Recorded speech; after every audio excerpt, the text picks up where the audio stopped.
नमस्कार दोस्तों आज का वीडियो बेहद खास होने वाला है क्योंकि 7 साल बाद प्रधानमंत्री नरेंद्र मोदी चीन पहुंचे हैं। ये सिर्फ एक एससीओ समिट की यात्रा ही नहीं बल्कि इसके पीछे छिपा है पूरा का पूरा जियोपॉलिटिकल गेम। ट्रंप के नए टैरिफ, भारत चीन की पुरानी दुश्मनी और मौजूदा हालात में ये मुलाकात क्या संकेत देती हैं, यही सब मैं आपको इस वीडियो में विस्तार से बताऊंगा। कल्पना कीजिए दोस्तों, बीजिंग की ठंडी सुबह है, लाल कालीन बिछ चुका है और ठीक उसी वक्त 7 साल बाद एक भारतीय एयरक्राफ्ट चीन की धरती पर उतरता है। उसमें बैठे हैं प्रधानमंत्री नरेंद्र मोदी। पूरा विश्व सांस थामे देख रहा है। क्या सच में भारत और चीन इतने सालों की दुश्मनी भुलाकर फिर से हाथ मिला सकते हैं, या सिर्फ एक राजनीतिक बैठक? 2018 Wuhan summit, Doklam stand of के बाद मोदी और सी जिनपिंग की मुस्कान दुनिया भर को ये भरोसा दिला रही थी कि रिश्ते सुधरेंगे। फिर 2019 चेन्नई के महाबलीपुरम में दोनों लीडर्स के साथ साथ बैठकर भारत चीन की दोस्ती की तस्वीर दुनिया को दिखा रहे थे। लेकिन फिर 2020 में गलवान खून से लाल हुई, बर्फ वीर गति को प्राप्त हुए भारतीय जवान, और उसी पल सब कुछ बदल गया। भारत ने चीन ऐप्स बैन कर दिए, इन्वेस्टमेंट पर रोक लगा दी और बॉर्डर पर कड़ा स्टैंड ले लिया। दोनों देशों के बीच दीवार खड़ी हो चुकी थी। लेकिन कहानी यहीं खत्म नहीं होती। 2025 में एंट्री होती है डोनाल्ड ट्रंप की, अमेरिका के नए राष्ट्रपति, और उनका एक ही हथियार था, टैरिफ। भारत पर 50% टैरिफ ऐलान का कारण सिर्फ रूस से तेल खरीदना था। हालांकि दुनिया जानती थी कि यूरोप और खुद अमेरिका भी ऐसा कर रहा है, लेकिन ट्रंप की पॉलिसी सिर्फ सजा देने की थी। भारत के लिए एक झटका था।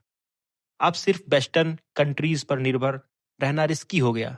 जरूरत थी नए रास्तों की, और तभी सामने आता है चीन। लेकिन दोस्तों, ये रिश्ता सिर्फ भारत की मजबूरी नहीं थी। चीन भी परेशान था। उसकी अर्थव्यवस्था धीमी हो रही थी। ट्रंप की धमकियां उसे भी लग रही थी, और सबसे बड़ा डर, भारत कहीं पूरी तरह अमेरिका जापान वाले कैंप में ना चला जाए। मुलाकात, दो दुश्मनों का सामना, और फिर आती है वो सुबह। बीजिंग में नरेंद्र मोदी और सी जिनपिंग आमने सामने बैठते हैं। कच्छ में तनाव है, लेकिन कैमरों के सामने दोनों मुस्कुरा रहे हैं। दुनिया इंतजार कर रही है क्या निकलेगा इस मुलाकात से। बातचीत के पल, पहला संदेश साफ था, दुश्मनी नहीं, संवाद चाहिए। कैलाश मानसरोवर यात्रा फिर से शुरू होगी। डायरेक्ट फ्लाइट्स फिर चालू होंगी। वीजा नियम आसान किए जाएंगे। वहीं पीएम मोदी का संदेश था, म्यूचुअल ट्रस्ट और रिस्पेक्ट ही गाइडिंग प्रिंसिपल होंगे।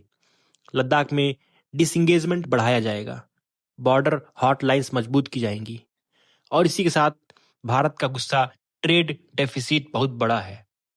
चीन का ऑफर, भारतीय फार्मा, आईटी और एग्रीकल्चर प्रोडक्ट्स को मार्केट में मिलेगा। Rare earth minerals and semiconductors पर लगी रोक हटाने का भरोसा। इन्वेस्टमेंट दोबारा शुरू करने की तैयारी। Strategic and geopolitical cooperation, climate change, energy security और टेररिज्म पर मिलकर काम करेंगे। वहीं सी जिनपिंग का बयान आया, ड्रैगन और एलिफेंट को साथ आना होगा। वेस्टर्न टैरिफ का मिलकर विरोध करेंगे। इसके नतीजे और असर की बात करें तो भारत के लिए एक्सपोर्ट पर ट्रंप की टैरिफ का असर कम होगा, और वहीं डिप्लोमेटिक बैलेंस बनाने का मौका मिलेगा। बॉर्डर शांति में डेवलपमेंट गोल्स पर ध्यान देंगे।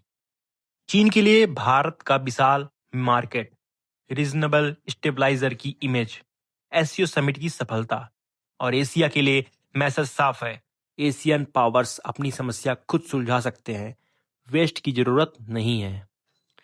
वहीं दोस्तों, 7 साल बाद ये विजिट किसी फिल्मी सीन से कम नहीं था। एक तरफ है गलवान की यादें, तो दूसरी तरफ है भविष्य की मजबूरियां। क्या ये रिश्ता सच्चे दिल से नया होगा, या फिर ये सिर्फ दिखावे की मुस्कान है जिसके पीछे एक और तूफान छिपा है? दोस्तों, अब बारी आपकी है। आपको क्या लगता है, मोदी और सी जिनपिंग की ये मुलाकात भारत चीन रिश्तों में नई सुबह लाएगी, या फिर आने वाले सालों में फिर से हम गलवान जैसी कड़वी यादें देखने को मिलेंगी? अपनी राय नीचे कमेंट में जरूर करें। वीडियो अच्छी लगे तो लाइक और शेयर ज़रूर करें और चैनल को सब्सक्राइब करना मत भूलिए।